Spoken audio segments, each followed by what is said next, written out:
As had been our tradition for the last few years, we've had the superintendent, Dr. Olin, is here today just prior to spring break to talk to us about the third quarter, the year so far, and what we can look forward to as we finish up the school year on a very interesting school year, to say the least. It's been a very strange 365 days. First of all, Dr. Olin, thanks for being here today. And if you remember correctly, it was literally 365 days ago, right about this time, that we were talking about this COVID thing and what we thought it might be and what it was, and so much information that we didn't have. And I still remember having the interview with Rich Van Wyck, visited Greenfield Intermediate School in March, and at that point no school had had any positive cases, but this whole idea that it would potentially wipe through our schools. And what little we knew a year ago, and how much better informed we are today. It's amazing when you reflect back on a year. It's really strange that it's been that long, and everything that we've been through from the beginning till now. We did just finish the third quarter. How are things have gone across the corporation in this third quarter? And I want to make sure I address the third quarter, but I think about the school year in four separate quarters. You think about that first quarter, all the anxiety that we had. Despite all that anxiety, we only had 7 positive student cases that first quarter, the first 9 weeks we were in school. Obviously we had a few over break, but that second quarter, leading up to winter break, we had approximately 85 positive student cases, so what a swing we saw there. And then I think about this last quarter, this third quarter that we're wrapping up this week. In the first 5 weeks, we had approximately 100 cases. And then out of nowhere, we went 2 weeks without a case. That third week, I think we had 2 cases last week. So it's really been a tale of 3 different cities here. To create or to make a reference to literature there versus the 2 cities. We have had 3 tales to tell, and who knows what that 4th story is going to be as we think about the last quarter. Yeah, things have really turned around very quickly. I think after the vaccine came out, I think they said about 17% of the state has been vaccinated. I've got my vaccination shot last week. I was very grateful to get that. And it's really terrific. And we're going to talk about you qualifying as an educator, right? And the teachers, and I got it because of my age, but the teachers are now eligible to get it, and I've known many in the building who have gotten it, so we're pretty excited to get it, and we're very excited about the big change, which is we're going to be coming back to what I consider a pretty full schedule right after break.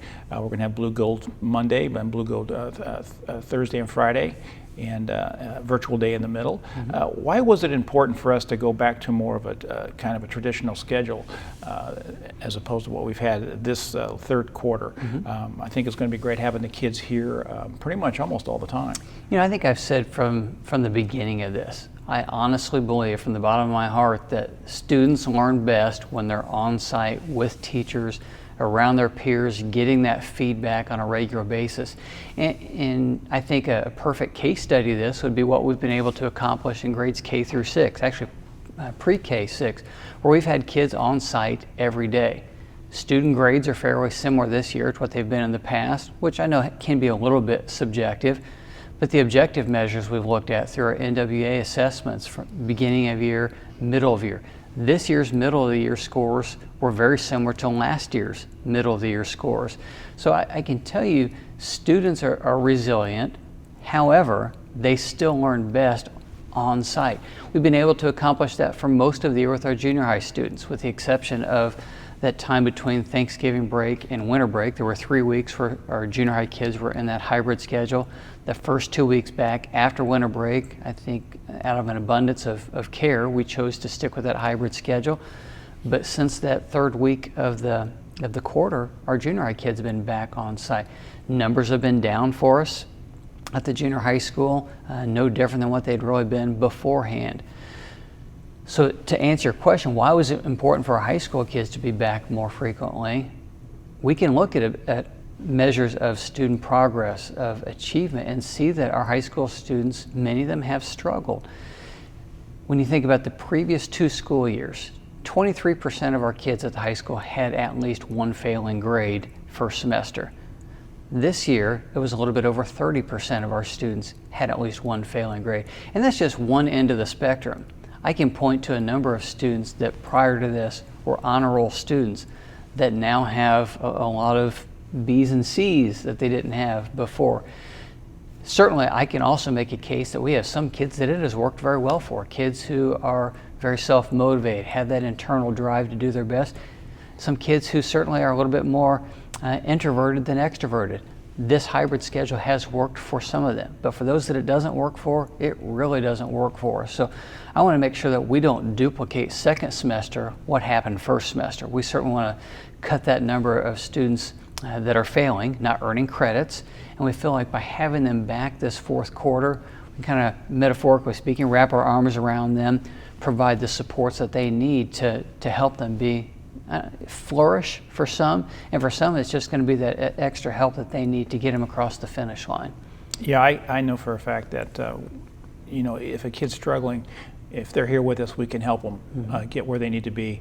Whereas if we don't have them for the latter part of the week, it's going to be very difficult to get that. And now that they're going to be here, I know that we're going to be able to fill in the gaps that we're not able to fill in virtually. The academic gaps is really what I've been focusing on here. I haven't even mentioned the social-emotional aspect that kids are really struggling. I mean, you think about just the numbers that we hear from hospitalization for kids, not specifically Greenfield Central, but as you look at the trends across the nation, there's a lot more depression than there was at this point a year ago.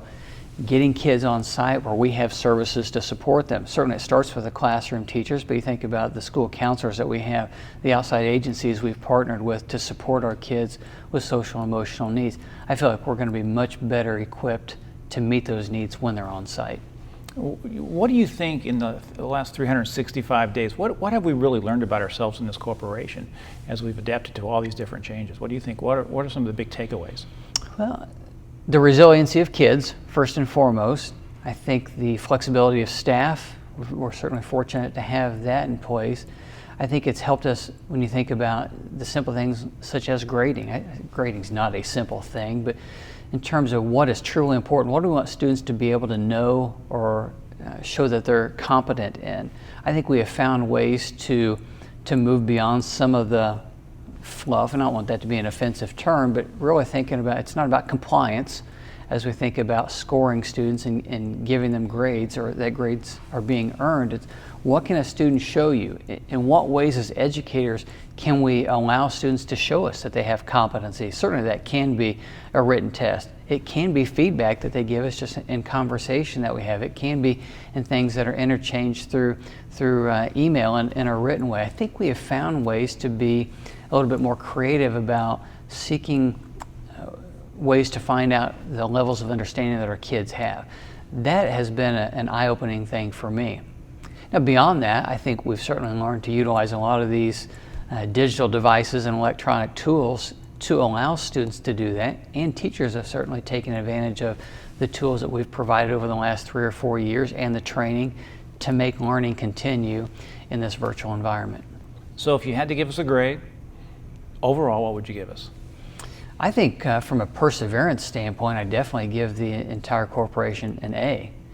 There are some things on the instructional side that I think we're still novices at. I mean, things that we're learning to do in that virtual environment, and I'd give us a solid B on that.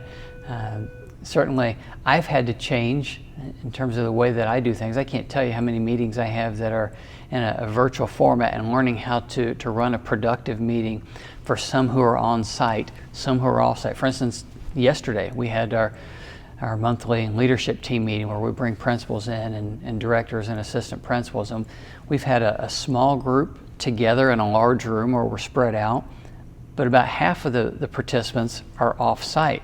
We've had to learn how to manage that, and I can tell you that's been a challenge. I'd give myself a C on that in terms of my learning curve on that, but we've made it work. I'd give us a straight up A. I would. I'm not exaggerating. I've talked to every teacher, and they've adapted and they've faced it and they worked hard. And I haven't talked to one who I thought was slacking. Mm-hmm. They did things they never thought they could do before, and they really rose to the occasion. So the teachers and the administrators and our central office in general, I just think every punch we rolled with it. I think we rolled with every punch. Sometimes we'd fall down, but we'd immediately get back up. So Yep. I think we deserve a lot of credit. I would agree. For doing as well as we have, because I think we've done as good or better than anybody has. I'm very proud when I think about the conversations I have with my peers of what we've been able to accomplish. We have done well. Now, we talked to virtual component. It looks like we are going to continue having some kind of virtual component in the next school year. What would that be, and what do you think that's still important? Well, I think it does work for some families, the virtual environment. I think most of our families, and we had over 600 students, and think about that, we've had 4,400 students the last couple of years, and approximately 600 students chose that virtual environment this year. It's worked for some. We want to make sure that those families still have an opportunity to participate in their learning with Greenfield Central in the future. We really feel like if we don't offer that, many of those families will seek those opportunities elsewhere. We would, I guess selfishly, I'd rather them experience that with Greenfield Central teachers, with our curriculum. There's always that possibility that the students will come back to us in the future. I want to make sure they've had a similar experience. Now, I think that need is going to be much less than what it was this year. Just being frank, we hired 11 and a half additional teachers to work in that virtual environment. That's not exactly true. 4 of our existing teachers jumped over into that environment, K-6. Those numbers are going to be a lot smaller next year based on the feedback we've already received from parents and surveys. But we do believe that number will probably drop down something closer in that 4 to 6 range, that will still have potentially an entire first grade classroom with one virtual teacher. Well, it depends on numbers. It will be driven by that. But we want to make sure that we continue to offer that. It's a little bit easier for us to do that, grades 7 through 12. For instance, the middle school that I know very well, teachers tend to teach 6 sections out of in a 7-period day. And we can set aside one of those sections to be virtual for social studies at the 7th or 8th grade level, language, math, science. It's easy for us to accommodate that. At the high school, we have some teachers that are teaching a section that's entirely virtual. We feel like we can duplicate some of that as we move forward. Yeah, I think it's going to be good for a lot of kids, and then it's going to be something interesting to see how it develops, statewide across in the future. Now, I will say we've learned a lot from this. It isn't the right format for some students, and we have actually begun writing basically a contract that a student understands these are what the expectations are, that parents understand what the expectations are in that virtual environment, that teachers make some commitments in that virtual environment. But if we see from indicators that it's not successful, we will ask those families to send their student back on site where we feel like we can control those variables a little bit more. But again, we don't want to throw the whole thing out because we know that it does work for some students. And another component is they will still have access to the cultural things here in the building. Yes. The extracurriculars and things like that, the band and theater and, of course, sporting events and things like that. So I always think that's a plus, too. It's not just the stuff in class. Not just the academic side, it's the whole curriculum that we offer. Absolutely.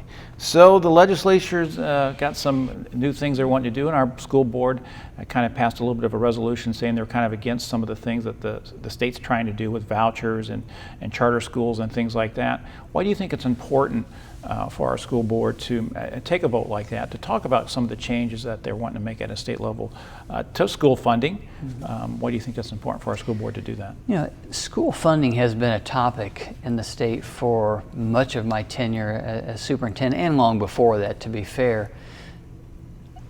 The governor specifically set aside a study to look at teacher compensation. How does Indiana compare to our peers in the Midwest and throughout the United States? And obviously, we have fallen behind quite a bit as you think about the last 10 years, starting in about 2010 when some of those changes were made.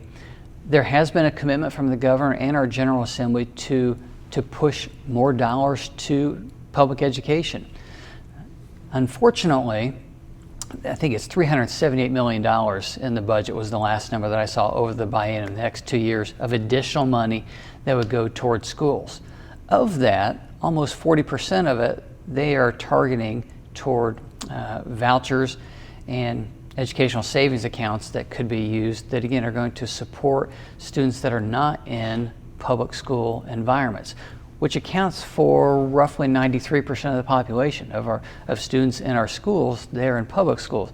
It just seems odd that such a large percentage of the new dollars would not be going to where the greatest amount of kids are. I think that's why you're seeing, you actually saw a comment from me, or may have seen it in the paper here within the last couple of weeks. There have been school boards across the state that have passed resolutions opposing the expansion of vouchers and educational savings accounts. Not that educational savings accounts in and of themselves are bad, it's the structure in which they're trying to push those dollars that direction where it doesn't benefit the largest percentage of kids. So I think for our school board, which Monday night passed a resolution against the expansion of vouchers and educational savings accounts, I think it pushes that voice to our legislators that they understand these aren't small pockets of people that are opposed to this. Now, this is the School Boards Association, ISTA, AFT, IASBO, the Superintendent's Association, all collectively in one voice are saying why this is bad for schools in general. Yeah, I think I agree with you on that one. So what are you looking forward to most as we're starting into what I always call it the victory lap for our seniors, because we're starting a lot of celebrations and things of that for their accomplishments, and we're going to be wrapping up school year in the next 8 weeks. What are you looking forward to as we head into spring and then head into summer and graduation? I think the fourth quarter is a great time for reflection. Now, keeping in mind that we still run at a pretty quick pace, but we do pause for a few moments intermittently to reflect on the good things that have happened throughout the course of the year. And there is no greater joy than the joy that I have when I'm sitting on the stage at our commencement. You know the hard work that some of our kids have put into the last 13 years to make that happen.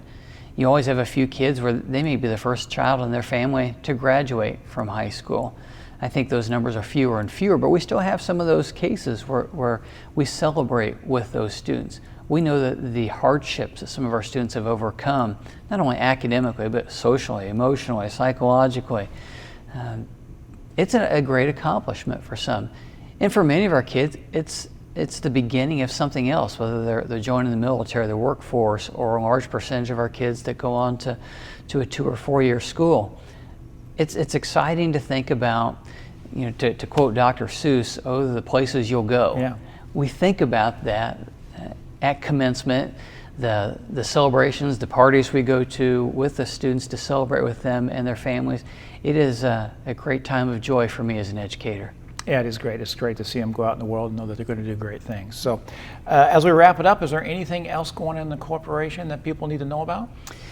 Well, in our board meeting on Monday night, we did start an agreement with an architecture firm. Lancer plus BB will be working with us on our auditorium project. We did a facility study, it's been about 3 years ago, and one of the items that was noted as probably our most tired, I'll use that with the air quotes, facility that we have is our auditorium. Obviously it was wonderful when it was built in 1968, opening 1969. It's had minor renovation. I say minor very loosely. It is really not meeting our needs, not only because of the size of our school, but because of the size of our programs. Our drama program includes so many students, as do our choir and band programs. It's an insufficient space for the program that we have, and you never want your facilities to limit your curricular goals, and it has been doing that. So it's something that we will obviously look at the existing space, as we already have with 3 firms. Very unlikely we'll be able to renovate that to meet our needs. It's looking like we will potentially have a new auditorium, and we would target that by the fall of 2023. So thinking about 2.5 years from now, something we would like to build toward. And anytime you build something new, as we just did with the greenhouse a little over a year ago, you always bring in your constituents. What is it that you need? What is it that you want? What are the limitations that we currently have? We'll bring some people in from the community for that. I love that, the synergy of getting those people in the room, dreaming a little bit, and seeing if within our budget we can make that happen. So I'm very excited to get that ball rolling. Always big things going on in the school corporation, certainly here at the high school and other places. As always, thanks for dropping by and talking to us. We're going to be better after break, and what I really look forward to is next fall. I'm looking forward to it as well. I just think we're going to be superheroes. Thanks for watching. We'll see you next time.